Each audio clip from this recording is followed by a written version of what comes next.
அன்பார்ந்த வலம்புரி YouTube channel நண்பர்கள் அத்தனை பேருக்கும் உங்களுடைய பணிவான வணக்கத்தை நான் தெரிவித்துக் கொள்கிறேன். நான் உங்கள் ஜெகதீஷ் பேசுகிறேன். எல்லாரும் எப்படி இருக்கீங்க? நான் நல்லா இருக்கிறேன்.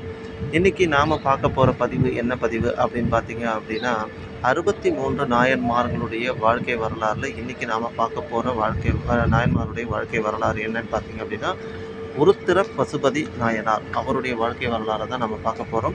இந்த உருத்திர பசுபதி நாயனார் யார், அவர் எப்படி சிவக்கு தொண்டு செய்து சிவகதி அடைந்தார் அப்படின்றத நம்ம இப்போ இந்த பதிவின் மூலமாக பார்க்கலாம். இந்த பதிவுக்கு முன்னாடி போகிறதுக்கு முன்னாடி நம்மளுடைய சேனலை சப்ஸ்கிரைப் பண்ணாதவங்க சப்ஸ்கிரைப் பண்ணிவிடுங்க. ஏன்னா எல்லாருக்குமே எல்லாம் போய் கிடைக்கணும் அப்படின்றத என்னுடைய உயரிய நோக்கம். நிறைய பேர் கமெண்ட் செக்ஷனில் இப்போ கருத்துக்களை சொல்ல ஆரம்பிச்சிருக்கீங்க. ரொம்ப சந்தோஷமாக இருக்குது, மனதிற்கு இனிமையாக இருக்குது. இது போல் உங்களுடைய கருத்துக்களை நீங்கள் தெரிவிங்க. என்னுடைய வீடியோஸ் நல்ல தரமாக இருந்ததுன்னா அதுக்குண்டான விஷயங்களை என்னோட பகிர்ந்துக்கங்க. ஏதாவது குறைகள் இருந்தாலும் சொல்லுங்கள், நான் கேட்டுக்கிறேன். ஸோ நம்ம அடுத்த இந்த பதிவுடைய அடுத்த கட்டத்துக்கு நம்ம போவோம். வாங்க பதிவுக்குள்ளே போகலாம். நம்மளுடைய இந்த வலம்புரி யூடியூப் சேனலில் 63 நாயன்மார்களை பற்றி நம்ம ஒவ்வொரு பதிவாக பார்த்துட்டு வரோம். அந்த வகையில் இன்றைக்கி நாம் பார்க்க போகிறவர் பார்த்திங்கன்னா உருத்திர பசுபதி நாயனார். இந்த உருத்திர பசுபதி நாயனார் யார் அப்படின்னு பார்த்திங்க அப்படின்னா, சோழ நாட்டில் வாழ்ந்த ஒரு சிவத்தொண்டர்.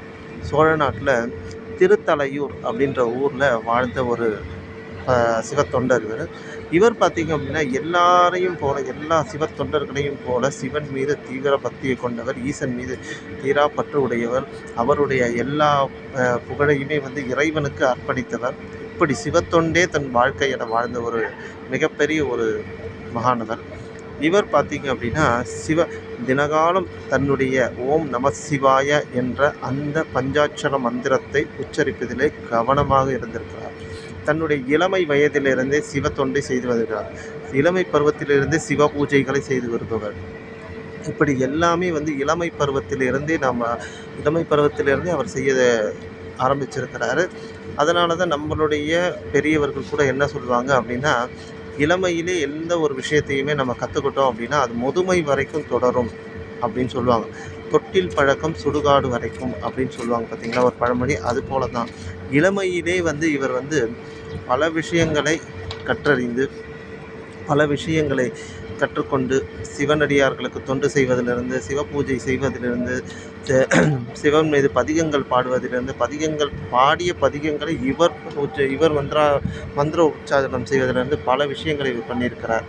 அப்படி பண்ண இந்த உருத்திர பசுபதி நாயனார் அவர்கள் தினகால இவருடைய தொழில் என்ன அப்படின்னு பார்த்தீங்கன்னா, சிவாலயங்களுக்கு சென்று சிவனை வழிபட்டு மீண்டும் தன்னுடைய இருப்பிடத்திற்கு மீண்டும் அந்த சிவநாமத்தை ஜபிப்பதே இவருடைய மிகப்பெரிய ஒரு தொண்டாக இருக்கிறது.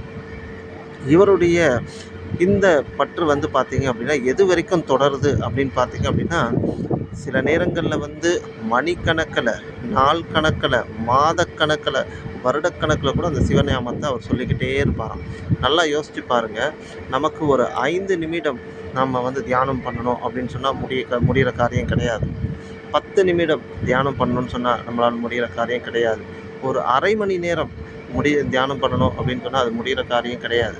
ஆனால் நாள் கணக்கில், மாதக்கணக்கில், வருடக்கணக்கில் சிவநாமத்தை ஜபமாக ஜபிப்பது என்பது எவ்வளவு பெரிய விஷயம் அது. அப்படி தான் என்ன பண்ணுறார், ஒரு நாள் அவர் சிவாலயத்தை வழிபட்டு விட்டு நேராக ஒரு தடாகம், அதாவது ஒரு குளம், அந்த குளத்தில் உட்காந்து சிவ ஜபத்தை சொல்கிறார். திடீரென அவருக்கு ஒரு யோசனை தோன்றுது. என்னன்னு பார்த்தீங்க அப்படின்னா, அந்த தடாகத்தில் இருக்கிற தாமரை மலர்களை பார்த்து அவர் ரசிக்கிறார். ஸோ இந்த தாமரை மலர் போல தானும் தாமரை மலராக இருக்கணும்னு ஆசைப்பட்டு அந்த குளத்துக்குள்ளே இறங்குறாரு. குளத்துக்குள்ளே இறங்கிட்டு தன்னுடைய கழுத்து வரைக்கும் நீரில் மூழ்கிட்டு, கழுத்துக்கு மேலே 2 கைகளையும் குவித்து தலைமையில் தூக்கி வைத்து சிவநாமத்தை, அந்த பஞ்சாட்சர மந்திரத்தை அவர் சொல்கிறார். ஓம் நம சிவாய அப்படின்னு அந்த பஞ்சாட்சர மந்திரத்தை அவர் சொல்கிறார். இதை சொல்லி சொல்லி சொல்லி சொல்லி அது என்ன ஆகுது அப்படின்னா, காலம் கடந்து போகிறது. அதாவது எப்படின்னா, நாள் கணக்காகிறது, அப்புறம் மாத கணக்காகிறது, அப்புறம் வருடக்கணக்கில் ஆகுது. நல்லா யோசனை பண்ணி பாருங்கள். ஒரு தண்ணிக்குள்ளே ஒரு மனிதன் இருந்து அதனுடைய குளிர்தன்மையை அவன் அனுபவித்து ஒரு மந்திரத்தை உச்சாரணம் செய்ய முடியுமா? கொஞ்சம் யோசனை பண்ணி பாருங்கள். இன்றைக்கி இருக்கிற காலகட்டத்தில் அதுமாதிரி பண்ணுறது ரொம்ப கஷ்டம். ஆனால் அவர் அந்த மாதிரி பண்ணியிருக்கார். அவர் பண்ணி அதை செஞ்சு தொடர்ந்து இறைவனுடைய நாமத்தை உச்சரித்து உச்சரித்து உச்சரித்து உச்சரித்து எந்தவித இடர் வந்தாலும் அதை எதிர்கொண்டு அவர் அந்த சிவநாமத்தை உச்சரிக்கிறார். வானிலிருந்து இறைவன் காட்சி தருகிறார். உருத்திர பசுபதி நாயனாரே, இன்று முதல் நீங்கள் ருத்ராட்ச மந்திரத்தை உச்சரித்ததனால் நீங்கள் உருத்திர பசுபதி நாயனார் என்று அழைக்கப்படுவீர் என்று சொல்லி அவருக்கு அந்த சிவகதியை அடையும்படி செய்கிறார். நல்லா யோசனை பண்ணி பாருங்க. இறைவனை அடைவதற்கு ஒரு சாதாரண ஒரு ஜபத்தை உச்சரித்தாலே இறைவனை நாம் அடையலாம் என்பதே இந்த பசுபதி நாயனாருடைய வாழ்க்கை வரலாறு நமக்கு எடுத்து காட்டுகிறது. ஆகையினால் இறைவனுடைய நாமத்தை நாம் ஜபித்தோமையானால் நிச்சயமாக நமக்கு இறைவனுடைய அந்த திருவடி மலரை அடைய முடியும் என்பது இவருடைய வாழ்க்கை வரலாற்றிலிருந்து நமக்கு தெரிகிறது. எல்லோரும் இறைவனை பணிவோம், சிவநாமம் ஜபிப்போம், இறைவனுக்கு தொண்டு செய்வதே முதல் கடமையாக நாம் நினைத்து கொண்டு செய்வோம். இது போன்ற தகவல்களை தெரிந்து கொள்வதற்கு நம்மளுடைய சேனலை சப்ஸ்கிரைப் செய்க. எல்லாருக்குமே எல்லாமே கிடைக்கணும்னு சொல்லி இறைவனை நான் பிரார்த்திக்கிறேன். நன்றி, வணக்கம்.